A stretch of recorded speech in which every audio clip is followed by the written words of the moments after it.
Quid pro quo, a concept that governs my world. And thanks to that concept, I was about to cash in a hefty sum for my war chest. The ballroom shimmered with wealth, power, and carefully constructed smiles.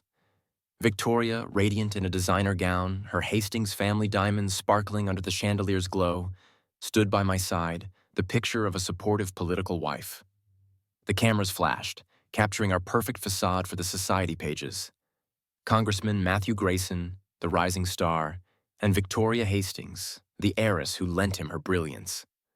But beneath the surface, the tension was palpable. Victoria craved the status my position afforded her. She was able to be one of the big dogs, and that allowed her to stay on top of the world. I, in turn, needed her family's money and connections to fuel my ambitions. It was a marriage of convenience, a strategic alliance disguised as love. I was never going to be able to find what I needed, so here we were. The new age had come, and nothing would make it all right again. Later that night, as I scrolled through my emails, a notification from an unfamiliar address caught my eye. Invoice, the Azure Oasis Resort. I was very worried as soon as I saw it. Something was coming, and I did not know what it was. $15,000. For a five-star resort I'd never heard of, paid in full. My initial reaction was confusion. Had there been a mistake? A fraudulent charge? I tried to think, but I was not able to come up with anything. My mind was blank. I tried to rationalize it, telling myself it was probably a simple error. But a nagging doubt persisted, a gut feeling that something wasn't right. Victoria had mentioned a business retreat this week, a last-minute trip to deal with some urgent corporate matter. It all seemed too convenient, to think that all the troubles were now to be just placed on me. $8 million, my internal monologue screamed. This wasn't part of the plan. I needed her money, her connections. Without them, my career would stall, my ambitions would crumble. The power of money was all I needed. All of a sudden, I had the memory of the other. If I was lucky, the story was just that. This could not happen. Was this about Emma Thompson? I never did do right by that lady. I do hope that she is safe. My cell phone felt heavy in my hand as I dialed the number. It had been years since I'd last spoken to Victor Sterling, the owner of the Azure Oasis Resort, but I knew he wouldn't refuse my call. In my world, favors were currency, and Victor owed me a significant one. Back when Victor was trying to get his casino license approved, I'd used my influence to sway a crucial vote in the Gaming Commission. A vote that was not for sale, but for connection. It had cost me a lot of political capital at the time, but it was what the people needed, and that was the goal. "Victor, it's Matthew Grayson," I said, my voice smooth and confident. "We need to talk, and it needs to be discreet." Victor, ever the pragmatist, didn't ask questions. He simply agreed to my request, understanding the delicate nature of the situation. A few hours later, an encrypted file arrived in my inbox. The time was upon me, and there was going to be no going back. I watched the footage, my jaw tightening, my blood running cold. There she was, Victoria, laughing, flirting, and canoodling with Julian Carter. Her ex-lover, her ex-something or other, her something else. And now I could not take it anymore. So it was time to stop and get to the point. The initial shock quickly gave way to a cold, calculating sense of opportunity. This wasn't just a betrayal. It was a gift, a chance to finally break free from Victoria's gilded cage. I needed to figure out what this would turn into, and there would have to be something better. I could use this against her, expose her infidelity, and ruin her reputation. But that would be messy, unpredictable, and ultimately unsatisfying. I was going to make sure to stop her, but at the cost of hurting others as well. So the plan would have to stay that way. I needed to find out what needed to happen with all the events that were unfolding. And soon, the end of this game will mean everything to get the fortune. The high-definition security footage played on my laptop, each frame a hammer blow to the carefully constructed image of my marriage. Victoria, laughing, her eyes sparkling, as Julian Carter poured her champagne by the pool. There was a playfulness there, a genuine joy I hadn't seen in years. Not with me, at least. Later, they dined in a private suite, the candlelight reflecting in her eyes. I watched as she leaned closer to Julian, her hand resting casually on his arm. And then, the kiss. Under the moonlight, on a secluded balcony, a passionate embrace that left no doubt about the nature of their relationship. It was raw, and it made me want to vomit. Julian had always been a thorn in my side, a constant reminder of Victoria's past, a symbol of everything I wasn't. Old money, social pedigree, effortless charm. He resented my success, my political power, my marriage to Victoria. He saw me as an interloper, a social climber who had stolen what was rightfully his. I could tell that he resented the thought of me ever taking over. This affair wasn't just about lust. It was about power, about reclaiming his lost territory. It was about cutting me off from my base and making me reliant on her. Rage was a luxury I couldn't afford. This wasn't a personal matter. It was a strategic challenge, an obstacle to be overcome, a problem to be solved. It was just another game. I closed my laptop, a smirk playing on my lips. Victoria thought she was being clever, that she could betray me without consequence. She was sadly mistaken. I saw a way to use this situation to my advantage, to turn her betrayal into an opportunity to achieve true independence, to gain control of my own destiny. Our early relationship had been a calculated dance, a mutually beneficial arrangement. Victoria saw me as a charming, ambitious politician who could bring her family even greater influence. I saw her as a ticket to wealth, power, and social acceptance. It was a great time for it to come together. We were always there, just not in person. We had never loved each other, not really. What we had was something else, something more practical. This was going to be something that went down in history, and it was my turn to make it so. It was also our weakness as a couple and how we played the field, especially since we were on opposite teams. But I was going to use it all against her. I had a plan to execute, and it was time for a brand new beginning. I could take my power and now show myself. Showtime. The phone call to the Azure Oasis was a delicate dance. I couldn't be too direct, too suspicious. I had to play the role of the doting husband, the generous benefactor. No one had to know. I just wanted to confirm that the bill for Mrs. Grayson's stay will be charged to my account, I said, my voice carefully modulated. Congressman Matthew Grayson, please ensure that my name and title are prominently displayed on the final invoice. I will pay for that new car that I have always wanted. The goal had to be the objective of the job at hand.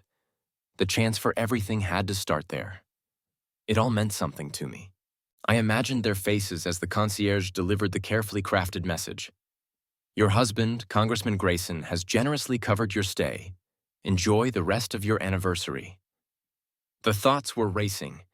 Victoria's flawless composure would crack, just for a moment. A flicker of panic in her eyes, a subtle tightening of her jaw. Julian, the arrogant playboy, would start to sweat, realizing that he had underestimated me. How much would this mean to those that had been abandoned along the way? They both knew, that I had them, that I had something in place to use. Over the next few days, I watched Victoria closely, observing her every move, listening to her every word. She tried to act normal, to maintain the facade, but I could see the unease gnawing at her from the inside. Every moment was something that showed I was ready to pounce. The seeds of doubt were planted, and they were taking root, poisoning her mind, eroding her confidence. I knew, and it was driving her mad. I would have the control here soon, and there was no one who would stop me. I would be known as someone who knew what to do to keep their people in line. I would be that person that you never want to be near. I would come to them. I would become those. It was what they needed, and I was getting ready to give it to them. There will be no other choice, no place to go. I would stop it all. They will know to be on my good side. They would know that it was coming. No choice at all. The power has been given to me, and now I will show everyone what to do. Everything will mean something, and mean something for a long time. Now I would need to see what comes next. It will be a ride. But I had all that I needed, and I had to be calm to achieve it. I was just going to go to be great at what I had planned and go from there. Evelyn Monroe's office was a monument to success. Panoramic city views, original artwork, and an army of impeccably dressed assistants who moved with quiet efficiency. But it was Evelyn herself who commanded attention. She was a force of nature, a shark in a tailored suit, with a reputation for winning that preceded her. Her name was whispered in hushed tones among the city's elite, a legend built on shattered marriages and fortunes won. She was also Emma's attorney, and I had her in my sights. It was going to be a fun game and one for the ages that I needed to win. If only I had Emma's power, things would be different. She greeted me with a firm handshake and a knowing smile, her eyes assessing me with laser-like precision. "Congressman Grayson," she said, her voice smooth and confident. "I've been expecting you." I laid out my case, presenting the hotel bill, the video evidence, and a detailed account of Victoria's betrayal. I emphasized my desired outcome: financial independence, a clean public image, and, if possible, a measure of revenge. She was a piece of work to handle, but I knew what I needed. She could see what my past was and what I wanted to be. Evelyn listened intently, her expression unreadable, absorbing every detail like a sponge. When I was finished, she leaned back in her chair, a thoughtful expression on her face. "This is going to be fun?" she said, a predatory gleam in her eyes. Victoria Hastings is a formidable opponent, but she's also arrogant, entitled, and accustomed to getting her way. Those are all weaknesses we can exploit. This was how it was all going to turn out for them, just not for me. I could tell what was on her mind when the thoughts were all said and done. She was what it was needed to get to the top and make her way around all the best. With the Ferrari in the garage, I knew I had what I needed to turn around and make it mine. "Ashley, my nemesis, this one is for you." Evelyn wasn't just driven by money. She was fueled by a deep-seated desire to prove herself, to climb to the top of a male-dominated profession. I would be the one to tell her that this was the life she had been looking for, and now it was on and ready. She saw Victoria as a symbol of privilege and entitlement, a target worthy of her skill and her ambition. We are both broken and used. We see what the future holds for us and what it will come. Evelyn Monroe's conference room was a war room, maps of Victoria's vulnerabilities spread across the polished mahogany table. Victoria's arrogance, her reliance on her family's wealth, her desperate need for social validation, all weaknesses we could exploit. The pieces were now being put together. "We need to demonstrate a pattern of behavior," Evelyn said, her voice sharp and precise. "We need to show the court that Victoria's actions were not a momentary lapse in judgment, but a deliberate and calculated betrayal of her marriage vows.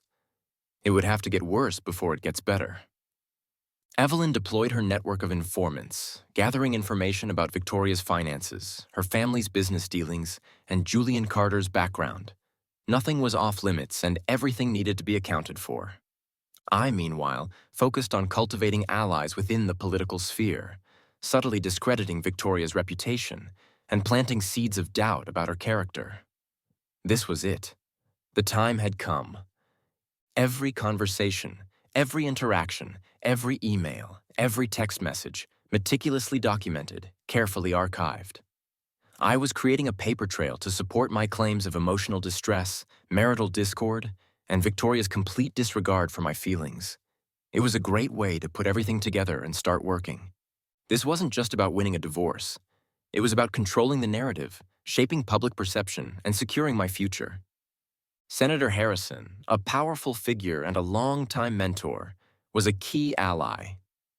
I leveraged our relationship to subtly influence key figures within the legal system, ensuring a favorable outcome when the case finally went to court. Every connection that was made was to get me to where I needed to be. As for this divorce, it had to go just right. Now I had to be sure of it. It was coming. The charity gala was a gaudy affair, a sea of designer dresses, forced smiles, and shallow conversations. Victoria and I navigated the room with practiced ease, projecting the image of a loving couple united in purpose. The goal was to get a solid relationship put together for the ages. It seemed impossible, but here we were. We exchanged pleasantries with influential donors, posed for photographs, and made all the right connections. The public had to believe that all was great. No one wanted to see someone get dragged through the pits of hell to get to the top. It was all a game, and it had to all mean something to become the people that are needed. But behind the smiles, the tension was growing, a silent storm brewing beneath the surface. I did not need to do what happened, but I had to keep pushing for it. Back at our mansion, the facade crumbled. Our conversations were strained, filled with unspoken accusations and veiled threats. The past was haunting our walls and had to find a way to take care of it. I had to act, and all of a sudden I had a way. Victoria questioned my late nights at the office, my frequent business trips, my growing detachment. What was all of that supposed to mean, she would wonder, if all I could see if the lies that she was painting? She was scared, and it was very obvious. I deflected her questions with practiced ease, offering vague explanations and hollow reassurances. How was all that going to come to fruition? It was a huge burden to me that was lifted. It felt so good to be light. I knew that the right moment to strike was approaching, that patience was the key to victory. I was the one who had to figure it out. If there was a new way, I would be the one to pounce on it and never let it be gone again. I was starting to see new chances to connect with Emma. I had never been a believer, but it all would be okay. I was waiting for the time, and it was all I had and wanted to do to make it all better. I had never felt such an urge. I was so ready, and it had me at the right time. The more I saw Victoria with Julian, and it was breaking me, I could not show it. My true desire was to be with those that I loved. The divorce papers were filed quietly, discreetly, under the cloak of legal secrecy. I could feel that the heat was coming, but it was all okay. The plan was working to make the right moves to get to where I wanted to be. I trusted the attorney, and now it was time for her to do what needed to be done. It had to happen with care, and no one should hear about it. I knew that Victoria would be blindsided, completely unprepared for the blow that was about to fall. It was my time, and they had taken advantage of me for far too long. The hotel footage was released strategically, selectively, to a network of trusted confidants. Influential socialites, political insiders, and business elites. There was no going back, and that had to mean something. The goal was simple: to destroy Victoria's reputation, to turn her friends against her, and to isolate her from her sources of power and influence. I had all the control and could not wait to what was next. I could tell that all of those people were working to destroy what I had to say. The news spread like wildfire, igniting a media frenzy and turning Victoria into the scandal of the year. All for what? What are people really going to do about all of this? It was all a ploy, but it had to all come through. Her social circle, once so welcoming, now shunned her, eager to distance themselves from the taint of scandal. Hypocrites, all of them. People who knew what was to come would be the last ones to see everything. It was such a shame and bad luck to see what happens next. It was all that had meaning. It was the last shot I would get. I was coming soon to see. It was a race, and here we were. This has to all just work out. How could she do such a thing? I always knew there was something off about her. Why was there so much hate? Poor Matthew, I feel so bad for him. I was the one. The goal was to get to what was needed. I know how to get there to a plan for what was to come. Let us see who comes out the stronger of the two. The media descended like a swarm of locusts, devouring every detail of Victoria's affair and Matthew's apparent suffering. The headlines were sensational.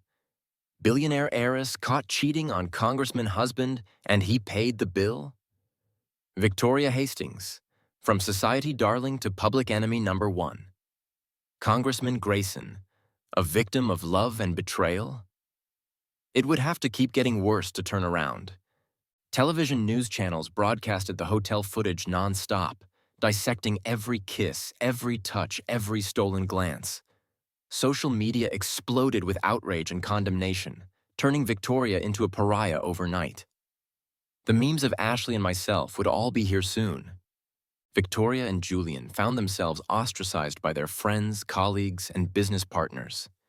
Invitations to exclusive events were rescinded, board memberships were revoked, and once loyal allies suddenly became unavailable. The city's elite turned their backs, eager to distance themselves from the scandal. Now the world was just going to see us. Was it going to be all right? Julian's business suffered as his partners distanced themselves, fearing association with the scandal. Deals fell through, investors pulled out, and his reputation as a shrewd and successful businessman was tarnished beyond repair. He was all ready to be hurt. Victoria the villain trended worldwide, filled with vicious memes, hateful comments, and calls for her to be stripped of her wealth and power. It was just all of the lies being told. Evelyn Monroe was a master of legal warfare, and she waged the divorce battle with ruthless efficiency.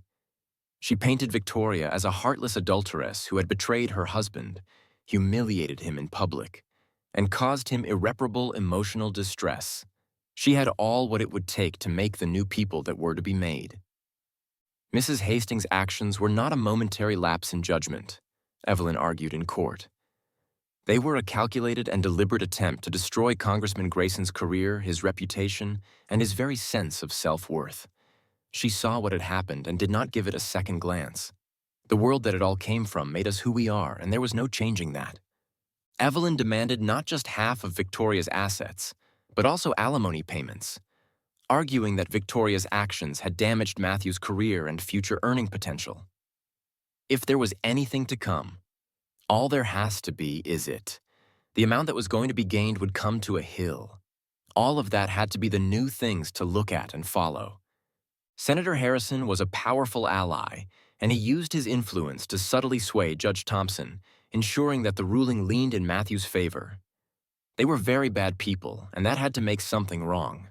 I was not able to take the new way for what it all had said. The decision would start to come to life when it had to be that. Evelyn presented compelling evidence of Victoria's infidelity, financial records documenting her lavish spending habits, and expert testimony from psychologists attesting to the emotional damage Matthew had suffered. You will have to be better than all who came, and that could be hard to accept. A quiet word to Judge Thompson from Senator Harrison was all it took to ensure a favorable ruling. They were a bad people and had to go. I had never seen anything like that before.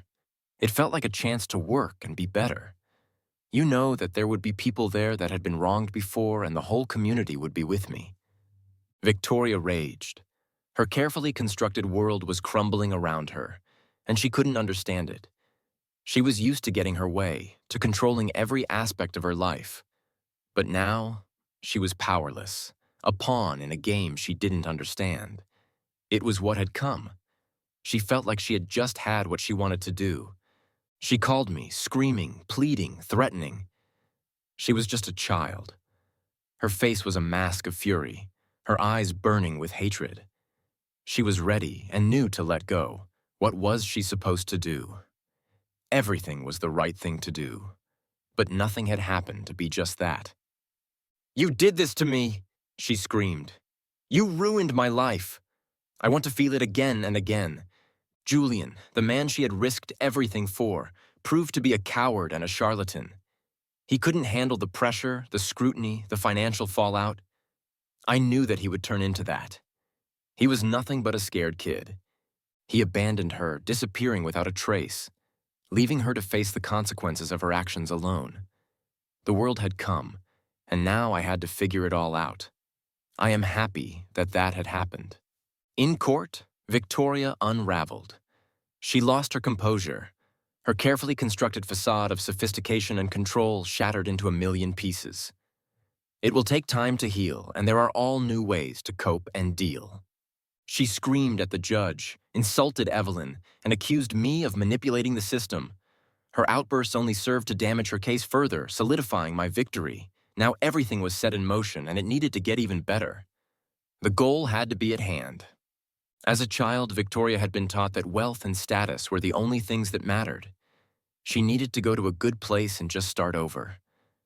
I hate her so much right now. Judge Thompson, a man known for his impartiality, or so everyone thought, delivered his verdict. He was just another pawn. He granted me more than half of Victoria's fortune, citing her infidelity, her emotional cruelty, and the damage she had inflicted on my career and reputation. He also ordered her to pay monthly alimony, a constant reminder of her defeat. The time had come, and that meant that it was all working. The media celebrated my victory, portraying me as a wronged husband who had bravely stood up to a cheating wife in a corrupt system. If there had been another thing I could do, it would have been worth it. The time was very short. I felt alone and wanted to just touch back to the base and start from there. Victoria was left with nothing. Humiliated and alone, she was stripped of her wealth, her status, and her reputation. This will be what everyone is talking about for ages. Now it was time to start and find Emma. I want to come clean and see what is next. It has to feel what is all over and done. I had achieved my goals. The contrast? I was on the outside, a strong, good woman, with so many followers and a career. How could I show to the world who I really was? The power has now been given to me, and it will be there again and again. I am ready to see and show the world. I now have more money than I can even count. Life does have a way of turning around. Freedom tasted sweet. My life, once dictated by Victoria's whims and her family's expectations, was now mine to command. The days of attending boring galas and feigning interest in her socialite friends were over. My focus shifted entirely to my political career. I was in the right place at the right time, and I knew it. Now that I could be the person that I had longed to become. Victoria's world continued to shrink. Shunned by her former friends, rejected by her family, and burdened by debt, she faced a bleak future. Oh, no one could stand by and see what had happened. The life of luxury and privilege she had always known was gone, replaced by a harsh reality of social rejection and financial hardship. It had all come down to this. As Victoria's fortunes dwindled, Julian Carter evaporated like morning mist. The charmer, whose sweet words had ruined the past, all of that would mean something to me. I am happy that that has come down. He had never truly cared for her, only for her money and status. Now that those were gone, so was he, leaving her to face the consequences of her actions alone. His job was done, and what all has to be said has come through. All of that would have to be the greatest. My newfound wealth provided me with the financial freedom to pursue my political ambitions without compromise. I launched a series of initiatives focused on economic development and social justice, positioning myself as a champion of the people, a leader who cared about more than just power and money. I could see the heat coming, and it had to be a good thing to have those types of problems. At a charity event, one I actually wanted to attend, I met Sarah Walker, a local journalist with a sharp wit, an even sharper mind, and a genuine passion for making a difference. She was someone that had fallen, just like me. Sarah wasn't impressed by my title or my wealth. She saw me for who I was, a man with flaws, ambitions, and a complicated past. It was the kind of connection I'd longed for, the kind of person I'd longed to meet. This was it, the moment to get all back. Our conversations went beyond polite pleasantries, delving into deeper topics, politics, social issues, and our shared desire to create a better world. How would anyone accept what has happened to me? I found myself drawn to her honesty, her intelligence, and her unwavering commitment to her principles. It was not long until I could see what was coming. It was all I had wanted, and I wanted to show it. I had to. Dating Sarah was a breath of fresh air. With this, it would all make sense. For the first time in years, I felt like I could be myself, without pretense or calculation. I began to truly love myself, and now I could see that I could pass it on. Sharing my past with Sarah was terrifying, but her empathy and understanding eased my fears. Her life was not easy, but she was always ready to pounce. The new life would change me and what I was. You are the woman for me, and you will be with me. The heart could not go on. The grand ballroom glittered, a kaleidoscope of wealth and ambition swirling around the dance floor. I arrived with Sarah Walker, her hand nestled in mine. She was a splash of vibrant color amidst the stiff formality. It was everything. I am happy to be here with her. Cameras flashed, capturing our image for the society pages. Congressman Matthew Grayson and Sarah Walker, the journalist who had stolen his heart. I had reached a new plateau in life, and it was beautiful. I know that my plan was always going to be working. Then, I saw her. Victoria, looking gaunt and desperate, her eyes haunted by the ghosts of her past. She stood near the entrance, a solitary figure amidst the revelry. She needed a doctor.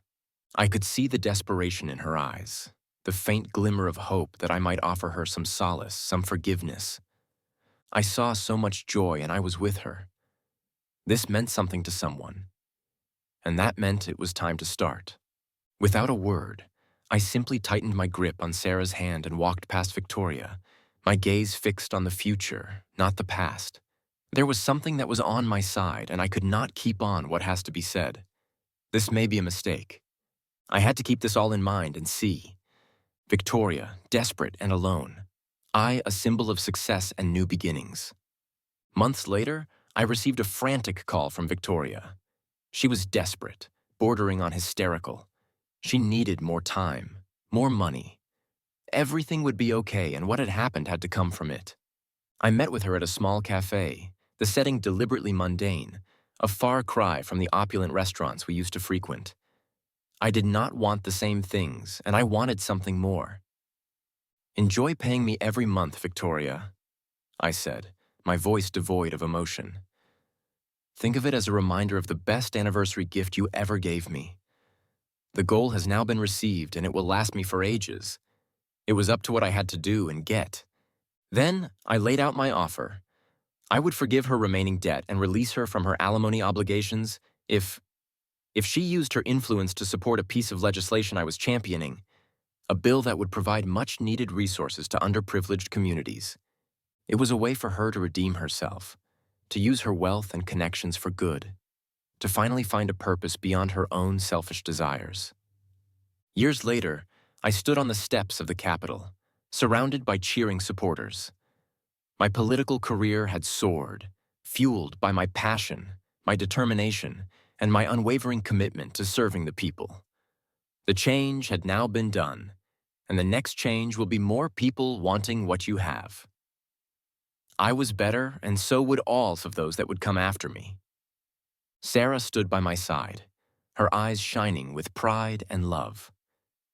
I was doing what everyone saw as the goal. I had achieved everything I had ever wanted, but more importantly, I had become the man I had always aspired to be. With everyone looking at me, all I can do is be good. With someone, a heart of gold, I can do it.